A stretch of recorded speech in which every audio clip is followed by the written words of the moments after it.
वो दैनिक जीवन में कुछ महत्वपूर्ण यौगिक है। कुछ महत्वपूर्ण यौगिकों की चर्चा करेंगे। कुछ महत्वपूर्ण यौगिकों, और महत्वपूर्ण यौगिक के अंदर भी आज जो हम पढ़ने वाले हैं उसमें पहला टॉपिक है विरंजक चूर्ण। तो फर्स्ट है विरंजक चूर्ण। विरंजक चूर्ण के बारे में पढ़ें तो इसमें सबसे पहले हम लिख लेते हैं कि सामान्य इसका सूत्र क्या होता है, फॉर्मूला क्या होता है, CaOCl2। क्या फॉर्मूला होता है इसका, CaOCl2। फिर बात करते हैं इसका सामान्य नाम क्या होगा, तो सामान्य नाम इसका होता है विरंजक चूर्ण। विरंजक चूर्ण, या इसे ब्लीचिंग पाउडर भी कहा जाता है। ब्लीचिंग पाउडर, ये इनके हो गए नॉर्मल नेम, सामान्य नाम। हम बात करें इसका रासायनिक नाम क्या होगा, केमिकली नेम क्या होगा, तो इसका रासायनिक नाम होता है कैल्शियम ऑक्सीक्लोराइड। क्या लिख सकते हैं, कैल्शियम ऑक्सीक्लोराइड।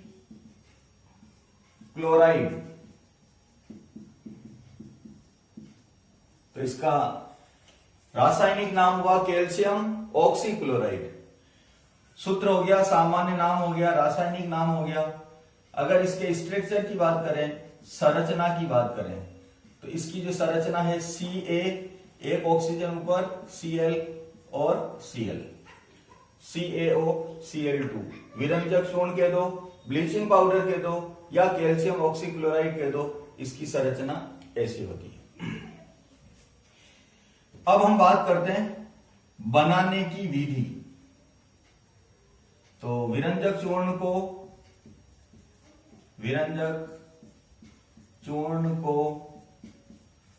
बनाने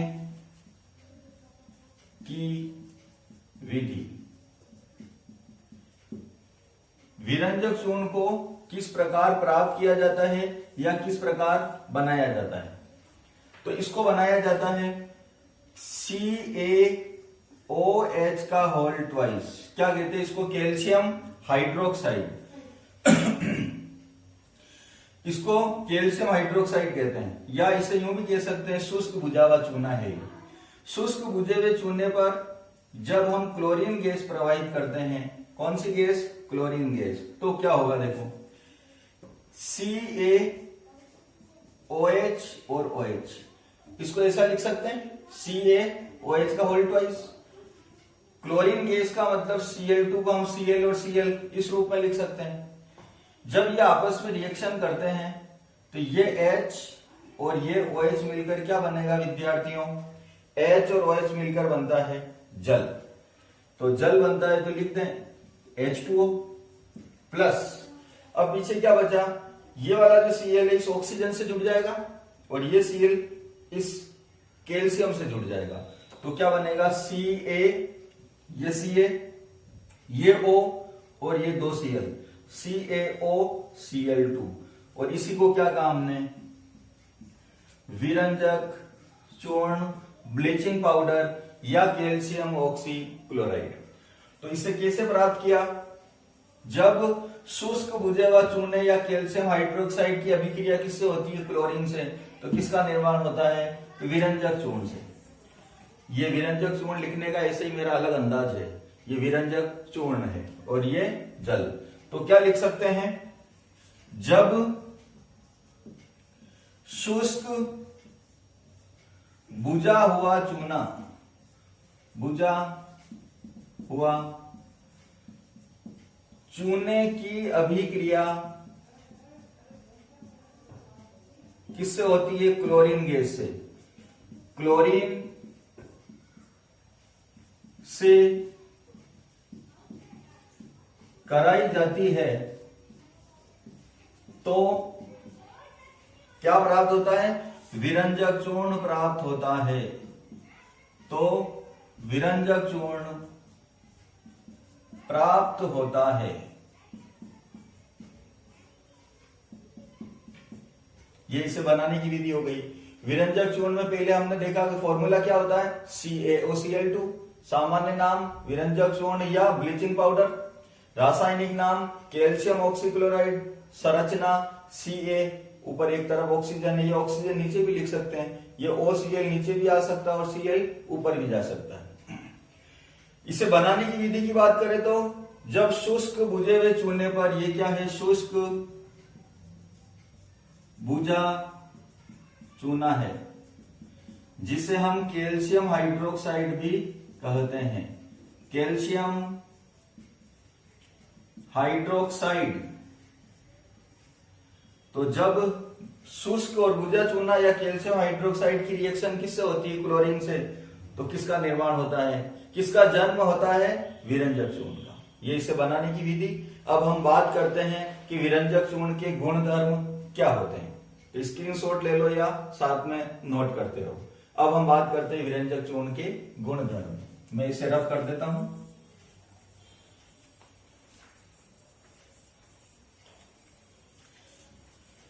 नेक्स्ट टॉपिक, विरंजक चूर्ण के गुण। क्या क्या कैरेक्टर होते हैं विरंजक चूर्ण के, क्या क्या लक्षण होते हैं विरंजक चूर्ण के। तो देखने में यह पीला और तीक्ष्ण गंध वाला ठोस होता है। तो विरंजक चूर्ण अगर हम देखें तो येलो कलर का होता है और एकदम तीक्ष्ण गंध आती है इसके अंदर, और कौन सा होता है, सॉलिड होता है, ठोस होता है। अगर हम बात करें इसके कि जल में घोलने पर क्या होगा, तो जल में विरंजक चूर्ण पूरी तरीके से घुल जाता है। ठंडे जल में भी घुल जाता है और गर्म जल में भी घुल जाता है। तो गर्म जल में तो घुलता ही है, ये ठंडे जल में भी घुलनशील है। तो क्या लिख सकते हैं, ठंडे जल में विलय होता है, ठंडे जल में भी घुल जाता है, डिसॉल्व हो जाता है। और क्या बात कर सकते हैं, ये रोगाणुनाशी भी होता है, रोगाणुनाशी के रूप में भी काम आता है, ऑक्सीकारक के रूप में भी आता है, जल को शुद्ध करने के रूप में भी काम आता है। ये हम इसके उपयोग में बात करेंगे। फिलहाल अगर हम बात करें तो अगर इसे वैसे ही वायु में खुला छोड़ दिया जाए तो क्लोरीन गैस देता है। वायु में खुला रखने पर यह क्लोरीन, क्लोरीन बोले तो Cl2 गैस देता है। वायु में खुला रख दो तो कौन सी गैस बनाता है, क्लोरीन गैस। कैसे कि CaOCl2 क्या है, ये विरंजक चूर्ण है। जब विरंजक चूर्ण को वायु में खुला छोड़ दो, वायु में रख दिया जाए, तो ये Cl2 अलग हो जाती है और पीछे क्या बच जाएगा, कैल्शियम ऑक्साइड। CaO अलग और Cl2 यह गैस रूप में प्राप्त होती है, और ये कैल्शियम क्लोराइड, कैल्शियम और O है तो क्या बोलेंगे, ऑक्साइड, कैल्शियम ऑक्साइड बनाता है। विशेष बात और इंपॉर्टेंट बात है, ये इंपॉर्टेंट भी है, इसी गुण का उपयोग हम आगे भी देखेंगे। विरंजक चूर्ण को वायु में खुला छोड़ दिया जाता है तो कौन सी गैस देता है, ये क्लोरीन गैस देता है। नेक्स्ट और वेरी इंपॉर्टेंट एग्जाम की दृष्टि से कि विरंजक चूर्ण का उपयोग विरंजन क्रिया के रूप में होता है। किस रूप में होता है, विरंजन। वी का मतलब हटाना और रंजन, रंजक मतलब कलर, कलर को हटाने के रूप में। कोई डाई है उसको हटाना है, कलरफुल पदार्थों को कलरलेस पदार्थों में बदलने के लिए किसका उपयोग होता है, विरंजक चूर्ण का। कैसे होता है, अभी देखा आपने, विरंजक चूर्ण को वायु में खुला छोड़ दे तो क्या बनाता है, क्लोरीन। तो ये जो क्लोरीन गैस है, ये Cl2 गैस है, ये किससे अभिक्रिया करती है, जल से। ये क्लोरीन गैस कहां से आई, विरंजक चूर्ण से। तो ये कहां से प्राप्त हो रही है, ये विरंजक चूर्ण से प्राप्त होती है। तो विरंजक चूर्ण को जब वायु में खुला छोड़ देते हैं तो कौन सी गैस बनाती है? क्लोरीन। वही क्लोरीन गैस जब जल से अभिक्रिया करती है तो ये चेंज हो जाती है क्लोरीन। एक हाइड्रोजन और एक Cl मिलकर HCl बनेगा, दूसरा हाइड्रोजन और दूसरा Cl मिलकर फिर HCl बनेगा। इसका मतलब 2H और 2 Cl मिलेंगे तो 2HCl प्लस एक अकेला ऑक्सीजन। अकेला ऑक्सीजन परमाणु अवस्था में है, एटॉमिक स्टेट में है, तो इसको बड़े कोष्टक में लिखते हैं। यह अनस्टेबल होता है, अस्थायी होता है और ज्यादा क्रियाशील होता है। क्योंकि अभिक्रिया के दौरान बनता है इसलिए इसे नवजात परमाणु अवस्था में है, इसलिए परमाणवीय परमाणवीय परमाणवीय ऑक्सीजन है ये। नवजात परमाणवीय ऑक्सीजन। और ये नवजात परमाणवीय ऑक्सीजन ने क्या करती है? कलरफुल पदार्थों को कलरलेस पदार्थों में बदल देती है। तो जितने भी रंगीन पदार्थ है, रंगीन पदार्थ, इन रंगीन पदार्थों से ये नवजात परमाणवीय ऑक्सीजन अभिक्रिया करती है तो इन्हें रंगहीन पदार्थ में बदल देती है। इसमें कलर है और इसमें कलर नहीं है। कलर को हटाने के लिए इसीलिए इसे क्या कहा? विरंजन क्रिया में इस नवजात परमाणु ऑक्सीजन का उपयोग होता है। और ये नवजात परमाणु ऑक्सीजन कौन बनाता है? विरंजक चूर्ण बनाता है। तो क्या लिख सकते हैं? विरंजक चूर्ण का उपयोग विरंजन क्रिया में, विरंजन या यूं कहे तो विरंजक, विरंजन ज्यादा अच्छा है, विरंजन क्रिया में होता है। इससे प्राप्त क्लोरीन जल से अभिक्रिया करके, जल से अभिक्रिया करके, इससे प्राप्त क्लोरीन जल से अभिक्रिया करके क्या बनाती है? नवजात परमाणवीय ऑक्सीजन बनाती है, जो कलरफुल सब्सटेंस या कलरफुल पदार्थों को कलरलेस पदार्थों में या रंगहीन पदार्थों में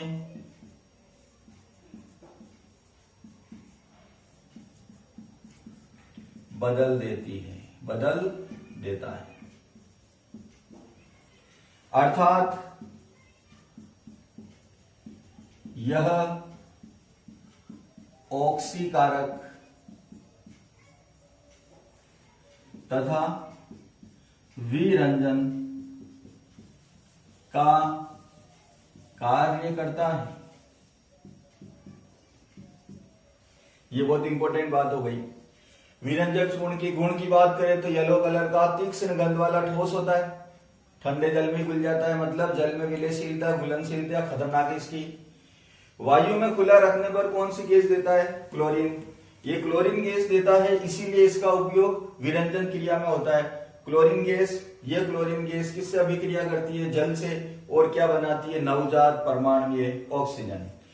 यही नवजात परमाणवीय ऑक्सीजन कलरफुल पदार्थों को कलरलेस पदार्थों में बदल देती है। तो ये विरंजक चूर्ण के गुण हैं। अब हम बात करें विरंजक चूर्ण के उपयोग कहां कहां पर होते हैं। तो स्क्रीनशॉट ले लो एक बार, फिर हम बात करते हैं विरंजक चूर्ण के उपयोग की।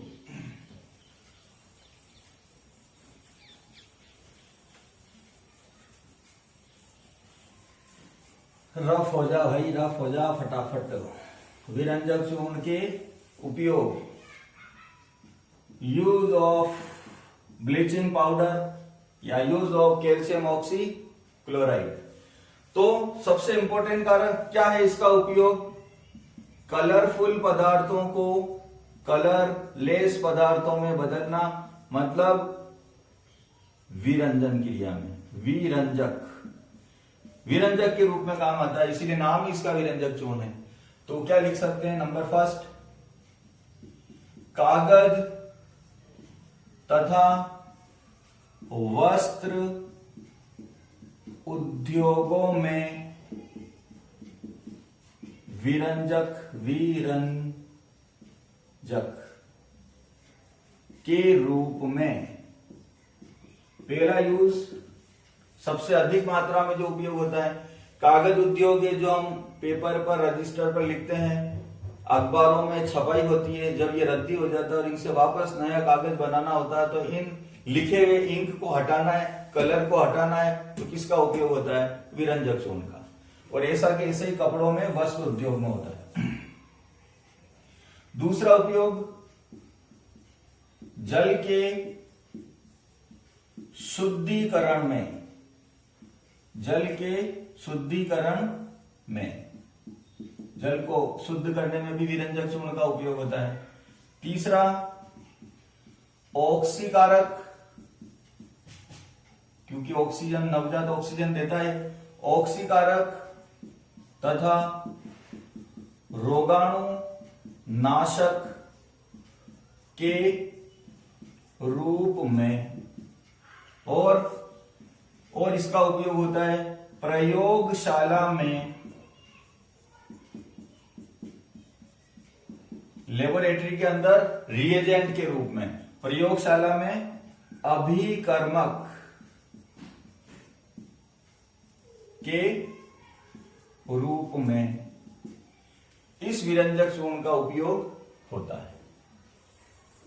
तो ये पढ़ा अपन ने विरंजक चूर्ण। विरंजक चूर्ण के सामान्य नाम, रासायनिक नाम, सूत्र वगैरह, फिर बनाने की विधि, फिर उसके गुणधर्म, और फिर हमने पढ़ा इनके उपयोग।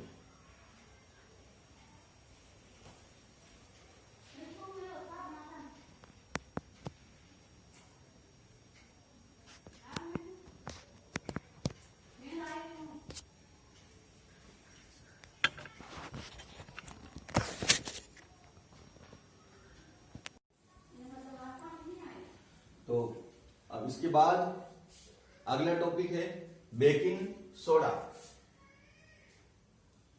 बेकिंग सोडा, तो इसका सामान्य नाम, या पहले सूत्र की बात करें, NaHCO3।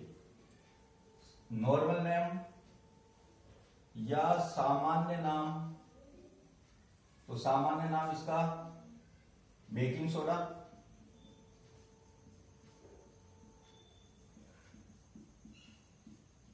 या इसे कहते हैं खाने का सोडा। दो इसके नाम है। हम बात करें रासायनिक नाम की, तो इसका जो रासायनिक नाम है, सूत्र से पता लग रहा है, सोडियम हाइड्रोजन कार्बोनेट। तो रासायनिक नाम क्या होगा? Sodium hydrogen carbonate. इसे सोडियम बाइकार्बोनेट भी कहते हैं। अगर बनाने की विधि की बात करें, बनाने की विधि, तो बेकिंग सोडे को किस प्रकार बनाया जाता है? बेकिंग सोडे को बनाने की दो विधि है अपने कोर्स में। 10th क्लास में बेकिंग सोडा बनाने की कितनी विधि है? दो। फर्स्ट विधि NaCl प्लस H2O। क्या लिख सकते हैं इसको? ये जल है और ये नमक है। ये हो गया अपना नमक का जलीय विलयन है। ये नमक का जलीय विलयन, जल के अंदर नमक घोल दिया, जलीय विलयन बन गया। तो नमक के जलीय विलयन में CO2 व NH3 गैस को जब प्रवाहित किया जाता है, तो क्या प्राप्त होता है? Sodium hydrogen carbonate. कैसे बनता है? साथ में और क्या प्रोडक्ट बनते हैं? तो देखो विद्यार्थी, NaCl प्लस H2O। तो H2O को क्या लिख सकते हैं? H, H और O। दो हाइड्रोजन और एक ऑक्सीजन। CO2 को CO और O, NH3 को ऐसे ही रहने दिया जाए, या NH, H और H भी लिख सकते हैं। क्या बनाना है? Sodium hydrogen carbonate, sodium hydrogen carbonate, ये स्टाइल है लिखने की, तरीका है अलग। सोडियम हाइड्रोजन कार्बोनेट, तो ये एक Na, एक H और CO3, NaHCOO और O, क्या बना? NaHCO3, sodium hydrogen carbonate. अब जो पीछे बचा वो क्या बचा है? एक तो बचा NH3, ये बचा H, NH3 में H जुड़ेगा तो NH4 और ये Cl, तो क्या प्रोडक्ट बना है? साथ में NH4Cl, अमोनियम क्लोराइड, या इसे कहते हैं नौसादर। सब्लिमेशन या उदर का ये एक अच्छा उदाहरण है। तो बनाने की विधि पहली क्या हो सकती है? सोडियम क्लोराइड या नमक के जलीय विलयन में CO2 और NH3 गैस जब प्रवाहित करते हैं तो सोडियम हाइड्रोजन कार्बोनेट प्राप्त होता है। तो क्या लिखें? जब नमक के जलीय विलयन में CO2 और NH3 गैस प्रवाहित करते हैं, NH3 गैस या NH3 प्रवाहित की जाती है, तो बेकिंग सोडा प्राप्त होता है, बेकिंग सोडा प्राप्त होता है। तो ये बनाने की विधि नंबर फर्स्ट, रफ कर देते हैं इसको। दूसरी विधि कि सोडियम Na2CO3, सोडियम कार्बोनेट के जलीय विलयन में कौन सी गैस प्रवाहित करते हैं? CO2, या नमक के जलीय विलयन में CO2 के साथ कौन सी गैस प्रवाहित की गई थी? NH3, लेकिन यहां सिर्फ CO2 गैस प्रवाहित की जा रही है, तो क्या बनेगा? NaHCO3। Na 2 है, CO, O और O, Na2CO3 को ऐसा लिख सकते हैं। जल है तो H, H और O, और ये CO, O। Na2CO3, ये 2 सोडियम, ये CO3, ये H2O और ये CO2। क्या होगा? एक Na, ये H और ये Ca3, NaHCO3, NaHCO3। साथ में क्या बचा? NaH और CO3, इधर भी क्या बचा? NaHCO3। तो NaHCO3 लिखने से अच्छा इसी के कितने मॉलिक्यूल लिख दिए जाए? 2 मॉलिक्यूल। जब सोडियम कार्बोनेट के जलीय विलयन में CO2 गैस प्रवाहित की जाती है तो सोडियम हाइड्रोजन कार्बोनेट प्राप्त होता है। जब Na2CO3 के जलीय विलयन में CO2 गैस प्रवाहित की जाती है तो NaHCO3 प्राप्त होता है।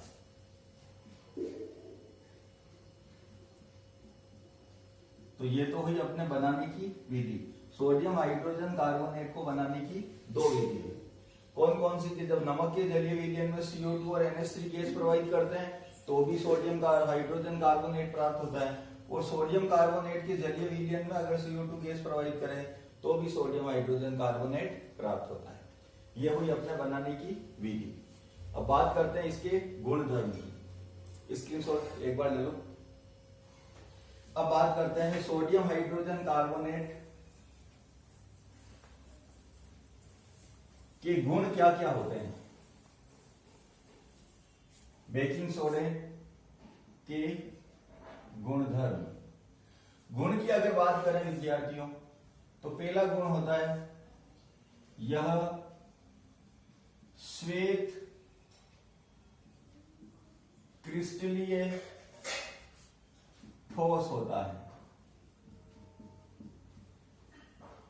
अगर भौतिक अवस्था की बात करें तो क्रिस्टलाइन सॉलिड है, व्हाइट कलर का होता है, इसलिए सफेद क्रिस्टल ये ठोस होता है।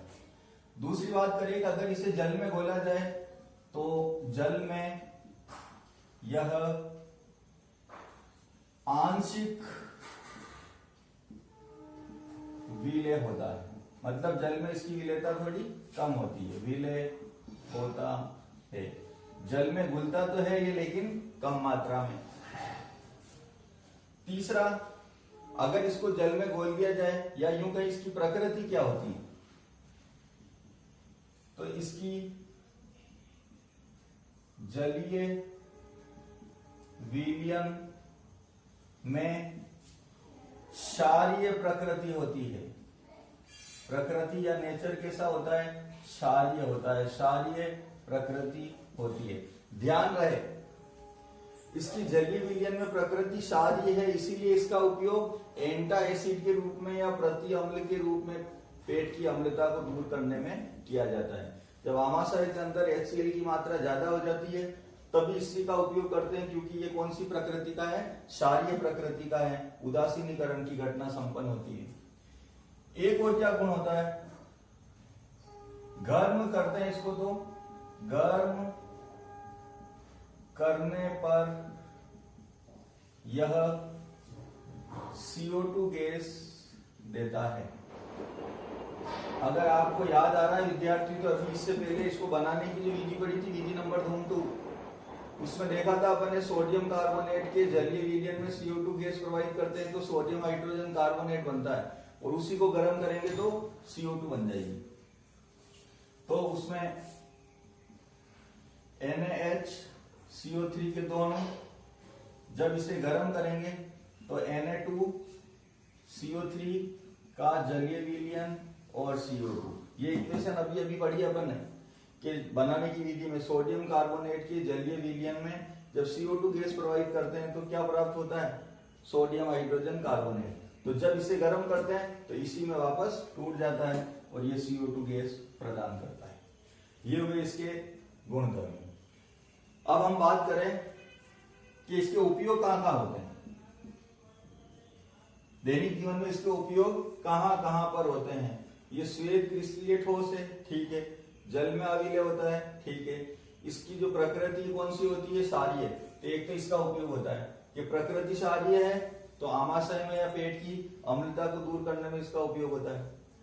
फिर इसका एक गुणधर्म और क्या है कि ये CO2 गैस देता है। CO2 गैस दे रहा है, इसका मतलब इसका उपयोग अग्निशामक यंत्र में आग बुझाने में भी किया जाता है। दुर्बल या मंद एंटीसेप्टिक के रूप में भी इसका उपयोग होता है। तो हम बात करें इसके उपयोग की। उपयोग, बेकिंग सोडा के उपयोग, यूज ऑफ बेकिंग सोडा। पहला, खाद्य पदार्थों में काम आता है। खाद्य पदार्थों में बेकिंग पाउडर, बेकिंग सोडा अलग होता है, बेकिंग पाउडर अलग होता है। बेकिंग पाउडर के निर्माण में, बेकिंग पाउडर के निर्माण में, तो बेकिंग पाउडर जब बनाया जाता है तो क्या मिलाते हैं उसके अंदर, बेकिंग सोडा मिलाते हैं। तो बेकिंग पाउडर बनाने में इसका उपयोग होता है। दूसरा उपयोग क्या हो सकता है, अभी अपन ने पढ़ा क्षारीय प्रकृति का होता है, तो पेट की अम्लता को दूर करने में प्रति अम्ल मतलब एंटा एसिड के रूप में इसका उपयोग होता है, ठीक है। और क्या इसके उपयोग हो सकते हैं, CO2 गैस देता है तो आग बुझाने में काम आता है, तो अग्निशामक यंत्र में इसका उपयोग हो रहा है। और ये मंद प्रतिरोधी के रूप में इसका उपयोग होता है। मंद प्रतिरोधी या एंटीसेप्टिक के रूप में, एंटीसेप्टिक के रूप में। और इसका उपयोग कहां होता है? प्रयोगशाला में अभिकर्मक के रूप में, प्रयोगशाला में अभिकर्मक रिएजेंट के रूप में इसका यूज होता है। और कहां उपयोग होता है? एक उपयोग और है इसका जो दैनिक जीवन में बहुत काम आता है। जितने भी कोल्ड ड्रिंक्स है, कोल्ड ड्रिंक्स के अंदर भी इसी का उपयोग होता है। तो क्या लिख सकते हैं इसको? सोडा वाटर व शीतल पेय पदार्थों के निर्माण में सोडियम हाइड्रोजन कार्बोनेट का उपयोग होता है। तो हमने क्या क्या पढ़ा? इसका सामान्य नाम क्या है, रासायनिक नाम क्या है, बनाने की विधि 2 पढ़ी, गुणधर्म पढ़े और उपयोग पढ़े। तो ये इस प्रकार हमने बेकिंग सोडा वाला टॉपिक पूरा किया। Thank you.